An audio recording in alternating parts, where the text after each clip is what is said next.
We're going to be reacting to a Spectrum post. It's titled CIG Making Things Too Safe by Cruz from Matadors. The short one, they say, was watching a CIG video about jump gates and they said that they will have things in place to stop people from disrupting others from jumping.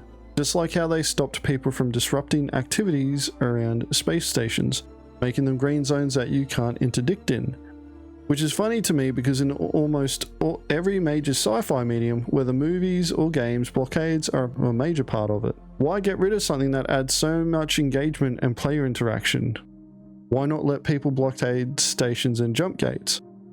Why not make it become a spontaneous server-wide event to get rid of players blockading ports and jump gates? The more they make everything safe, the less exciting it will be. And it seems to be a sentiment that is shared among a fair amount of the community. Stop bowing to the Care Bears and make the game that Chris originally promised. Take the guardrails off and allow people to be who they want to be. The more padding CIG adds to the game to help the helpless players, the more you'll drive out fun and dangerous player interactions. And the more you incentivize solo pilots flying large ships alone without escorts or crew on board. Because why would you hire escorts if you know every port you will go to will be a daycare with no danger? Make Star Citizen dangerous again. There are a lot of clowny faces and Picard palms and poop emojis and thumbs down. What the top comment is. Deleted by Voxterra CIG. Interesting. Bit disappointing that I didn't get to see that. So this was in relation to the jump gates and crime stats. Pretty much not being able to use the jump gates if you got a crime stat. I get what they're saying. The game's just not ready yet for that. Like, you can lock down stations now and get away with it because the station turrets are so shit, and that's because they're tied to the server frame rate. CIG doesn't want this sort of thing to be happening everywhere though. They do want to have some areas where players can engage in gameplay, but they can be somewhat safe. But we're not really there yet. You can do it now if you want. You got on a server with a low enough tick rate, station guns aren't anything to worry about, the AI is nothing to worry about, and you can go around just shitting on people everywhere. The thing is like, it's not all the time that you end up encountering resistance that will fight back. Sometimes you do. Sometimes you'll get a single player, because we've locked down places before. Grim Hex, bloody Port Olisar when it was a thing. Everest Harbour, Port Tressler. I don't think we're done by Ginny Point.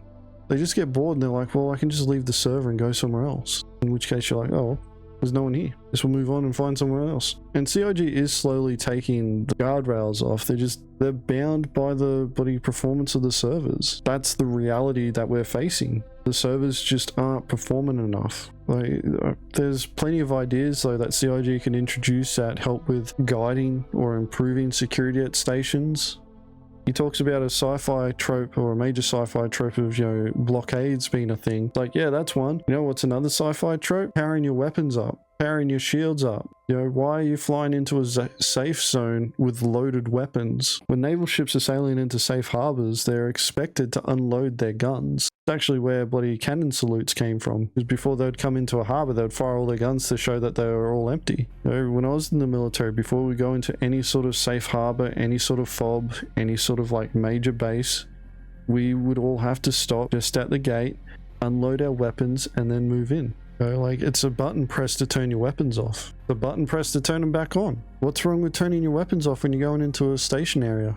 When you're going into an armistice zone? ATC can pick up, hey, why are your weapons powered up? Turn them off now. That's a sci-fi trope right there. That can create a more, you know, a safer environment. It also demonstrates intent. It's like, oh, this guy's got his weapons powered up. What the fuck has he got his weapons on for? I wouldn't say that CIG is trying to make things too safe. It's just tech limitations. They want the ATCs controlling access to the jump gates. That's just a design decision that they've decided to make. I don't agree with it.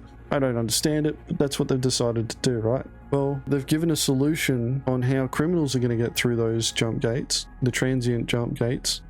The tech isn't ready for it yet, so we'll get them later. But this idea of like being able to gate camp, like you can kind of do an EVE Online and bringing it to Star Citizen, I don't know, seems quite clear that CIG just doesn't want that to be a thing, you know, and they're doing everything that they can to try and make that difficult. Doesn't mean that they don't want you to blockade things. It's just, if you're going to blockade something, you're going to have to take some sort of risk. You know, so trying to blockade a station, yeah, you're going to take a risk of the station guns shooting you down. Thing is though, is that you can destroy those station guns, you can disable them for a period of time, and after a while they come back. You can kill the security forces that show up, your crime stat will go up, but they're not invincible, so you can't do it. Like, I imagine that we'll see this more, like this happening more in Pyro. Not because CIG doesn't care, but because it'll facilitate it more. There's what I thought soft armistice zones would be. Weapons off is the law. The game allows you to power on, but it's against that station's laws, which allows PvP, but also allows the station to engage before you attack a player. Yeah, like literally it should be one of those situations where if you show up in an armistice zone with powered on weapons, the station's like, why have you got your weapons on? Turn them off. You got 10 seconds to comply. 10 seconds later, your weapons aren't off, mate. Fucking bang. The station turrets just light you up. I'd even say, like, depending on the security of the system, like I'd say in a system like Terra, they'd be telling you, turn your shields off. You're safe here.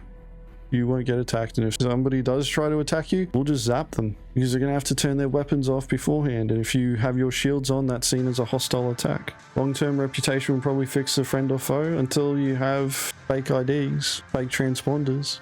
Show up with a fake transponder. That's good enough to fool them. The long reputation is only an avenue of being able to address this particular problem. You need multiple systems to be able to help this. And the thing with regards to like the weapons power, weapons power system is that it doesn't matter if you have a well-known reputation of being a murder hobo or if it's like your first day playing the game. It doesn't matter. The instructions are simple.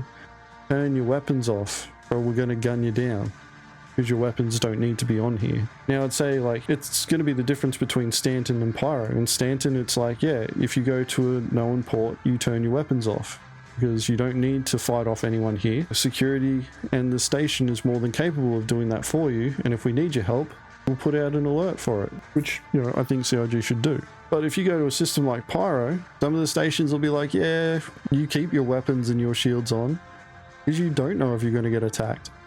And the only time that the station will actually engage you, like they don't care if you got your weapons on as long as you don't shoot anyone. If you shoot at someone, they'll shoot at you. But then you'll have like a system like Terra where they'll be like, this is your vector that you approach on, turn your shields off, turn your weapons off, pause at this point to be scanned, but once you've been scanned, you follow this pathway to get to your hangar. Like hyper controlled with what you're allowed to do. But I don't agree with this mentality that CIG is making things too safe, because if they were, we'd still have hard armistice zones everywhere. Like Grim Hex wouldn't have a soft armistice zone around it anymore. Like CIG is pushing in the direction of making Star Citizen dangerous. It's just not ready yet for the level of danger that these guys want to bring. Because I know what the Matadors are like. I know their motives. They want to lock down stations. They want to gank groups and all that good stuff. Unfortunately, the game's just not ready for it yet. Coming soon though. Soon. Yeah, I think the reason why I actually chose this one was I was going to do this video discussion, or correction, this Spectrum post. And I was going to be reacting to the video that Morph did about the gates. And I kind of threw myself off, but that's okay. It's a common theme amongst the Star Citizen community going, hey, things need to be more safer. And then others are saying, no, it's too safe and CIG need to bloody start cutting those apron strings. And from a certain perspective, like, yes, CIG does need to cut this apron strings eventually, but they're not quite there yet. Like, I'd hazard a guess that once we've got 4.0, we'll start seeing CIG dial back on things in terms of like safety and improve security in other places.